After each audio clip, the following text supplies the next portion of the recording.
When the world closes in on Missy Phillips, she turns to her old friend. I play guitar, and when I pick mine up, it could be hours. And I'm not even aware of the passage of time. I just keep playing with whatever flows through me. It connects her with her faith and with her son. He's got a faith that's very deep. He's playing guitar in a rock band. He phones me up now and says, "Can you get on YouTube and play Green-Eyed Lady by Sugarloaf so I can see if I got the guitar part right?" To hear her talk, she could be any mother discussing her son. Like any mother, her house is filled with pictures of her child. That was a Mother's Day up there when he was 12. You see that one on the top of the fridge? And like any mother, that is what her son will always be, her child. The little boy who she says was kind to animals and to old people. There was a little old woman that used to sit on a park bench. She was waiting for a bus.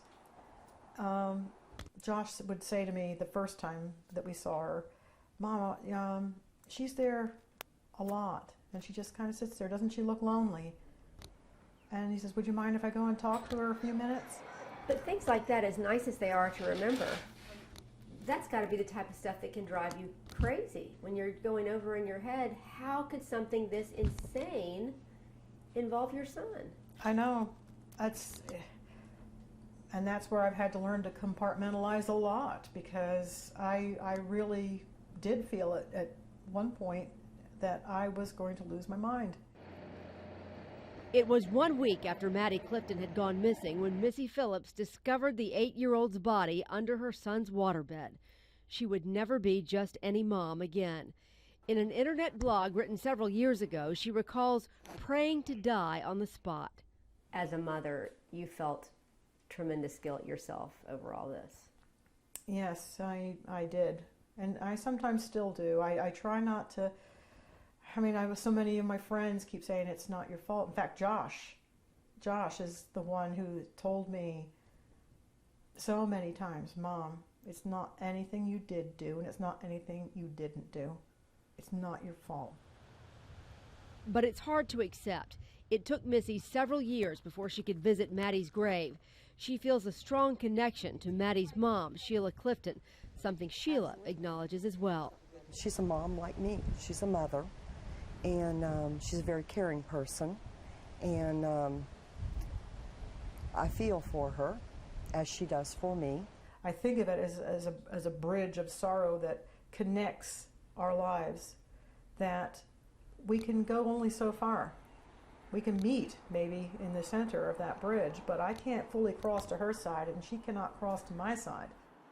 And like Sheila, she struggles with the questions that Joshua Phillips seems either unwilling or unable to answer.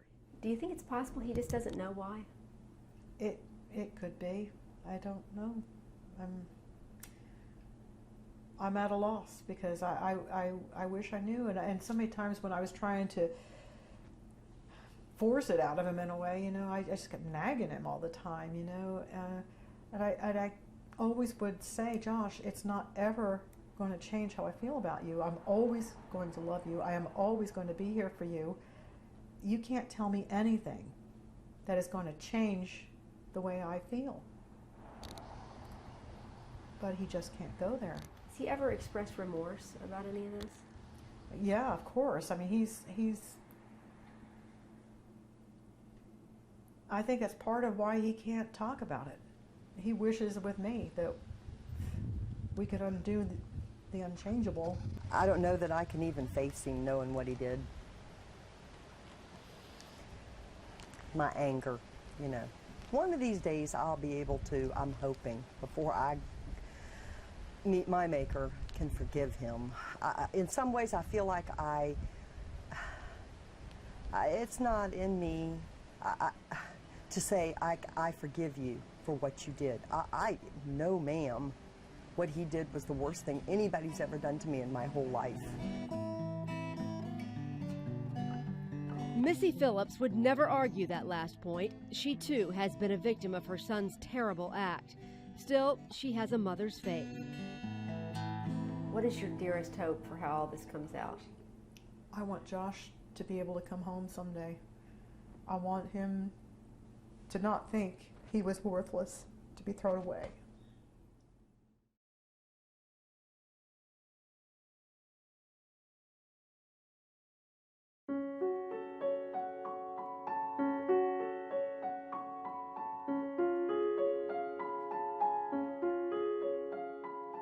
I would set the table.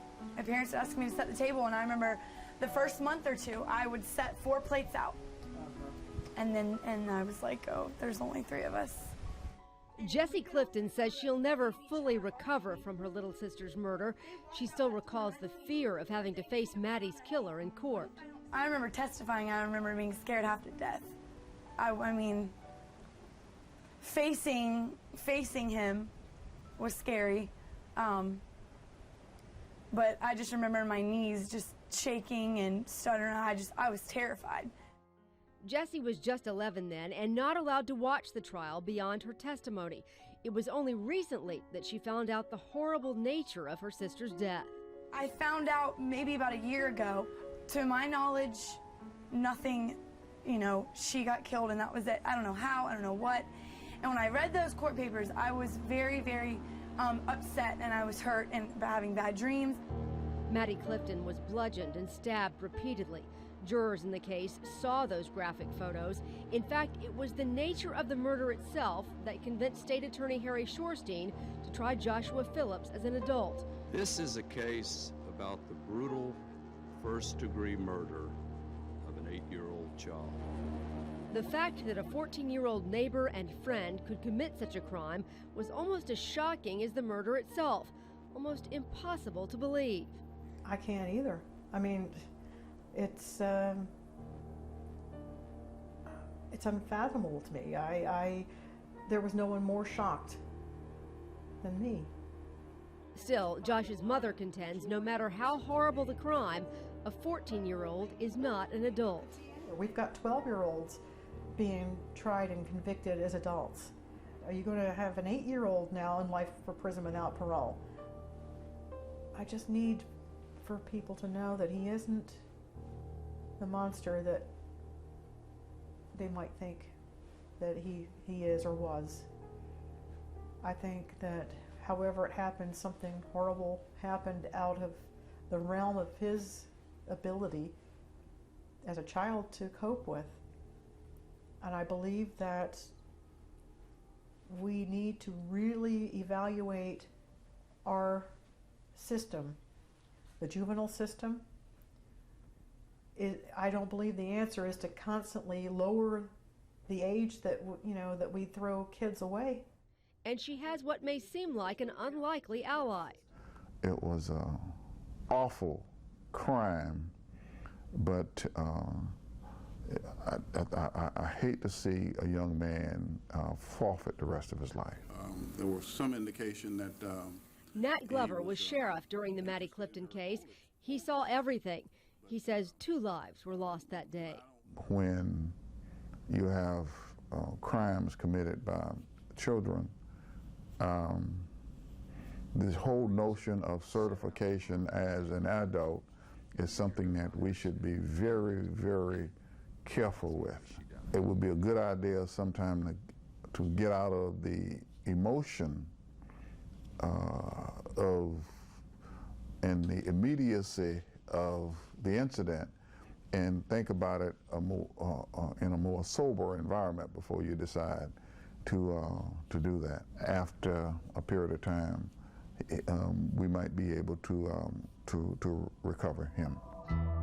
Joshua's mother says he has done what he can to recover himself, learning languages and taking college courses. She says he hopes one day to study on the outside. He loves to read. He's always been an avid reader. He loses himself in books. All of Joshua Phillips' appeals have failed to this point, but he has one last chance. We, the jury, find the defendant guilty of murder in the first degree. During his 1999 trial, his attorney, Richard Nichols, abruptly decided to offer no defense for Josh, instead opting to have the last word with the jury.